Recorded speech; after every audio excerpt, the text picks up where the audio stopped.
క్షణార్థులందరికీ నేను మీ చంద్రం ముచ్చట్ల లతక్కని వచ్చిన అంత బాగేనా అందరు ఎట్లున్నారు ఇక ఇయాలటి వార్తలేమున్నాయో పురాగర్చుకుందాం పారి వానలొచ్చి వరదలొచ్చి రెండు రాష్ట్రాలు ఆగమైపోయినాయి ఎవరి బతుకులను చూసినా కానీ పుట్టెడు దుఃఖమే వరద పోటుకు పేగుబంధాన్ని పోగొట్టుకున్నోళ్ళు ఉన్నారు కన్నోళ్ళను కట్టుకున్నోళ్ళను తోడబుట్టినోళ్ళను పోగొట్టుకున్నోళ్ళు ఉన్నారు ఈ వరదకు ఇక విజయవాడ ఖమ్మం ఎంత గోసను నింపుకొని ఉన్నాయో తెలియని కథ కాదు రాజకీయ నాయకులు ఓట్లు దండుకొని పదవులో కూర్చొని చోద్యం చూసినట్టు చూసి సరిపోతుందా ఇసోటి గొడ్డు కాలంలోనన్నా ప్రజల కోసం పనిచేయాలి కదా పెద్ద ఎత్తున ఆస్తి నష్టం అయ్యింది కనుచూపు మేర బతికేటందుకు అనువైన పరిస్థితులు లేవు ముండ్ల మీద నిలబడ్డ తీరున కాలం వెళ్ళదీస్తున్నారు జనాలు పాపం రాష్ట్ర ప్రభుత్వాలు ఎంతని చేస్తాయి ఏమని చేస్తాయి నిజం మాట్లాడితే లెక్క కంటే 80:20 లెక్కన కేంద్రం రాష్ట్రం ప్రభుత్వాలు విపత్కర పరిస్థితులలో ప్రజలకు నిధులు ఇవ్వాలి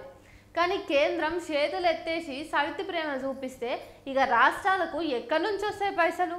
బీజేపీ ప్రభుత్వం ఏమో స్వయం పాలిత రాష్ట్రాలను ఒక తీరుగా తక్కిన రాష్ట్రాలను ఇంకో తీరుగా చూస్తుంది డబుల్ ఇంజన్ సర్కారు రాష్ట్రాలకు వరాల తల్లి చందం చూస్తుంది ఇగో జనాలు మాత్రం ఎంత నోడ్చుకుంటారు ఉండి ఉండి రాజకీయ నాయకుల నడ్డి రగ్గొట్టుడే మిగిలిందిగా ఇప్పుడు చూడుర్రి ఖమ్మంలో ఏమైందో కేంద్ర మంత్రి కిషన్ రెడ్డికి కొర్రాజు పెట్టిరు కమ్మపోళ్ళు ఆ కథ ఏందో మీరే ఇనురి ఇంతింత అంటే ఇల్లంతా నాదే అన్నట్టు రాజకీయ నాయకులు జనాలేసిన బిచ్చంతో నా గద్దెనెక్కి ఈరోజు గద్దోలే ఇదే జనాలను వీక్క తింటున్నారు వరదలు వచ్చినా కరువులు వచ్చినా పట్టదన్నట్టు తయారయ్యారు మొన్న వరదలకు మా రాష్ట్రానికి ఇన్ని నిధులు కావాలని ముఖ్యమంత్రి రేవంత్ సారు కేంద్రానికి లేఖ రాసిన విషయం అయితే తెలిసిందే బర్రె మీద వాన పడ్డట్టు కేంద్రానికి అసలు దక్షిణ భారత రాష్ట్రాల గోస పడితే కదా ఎడం చేత్తోన ఎంగిలి మెతుకులిసిరిన పాపాన కూడా ఓదా కేంద్రం అదే కులం కత్తులు నూరనికే మతం చిచ్చులు పెట్టనికే మషూరుగుంటారని జగమెరిగిన సత్యం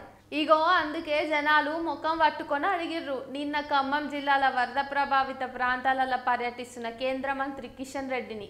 నిరసన సెగ అయితే తగిలిచ్చిరు అక్కడున్న ఆడబిడ్డలంతా కిషన్ రెడ్డి కారు చుట్టుముట్టి ఆయన తాన మాట్లాడే ప్రయత్నం చేసిర్రు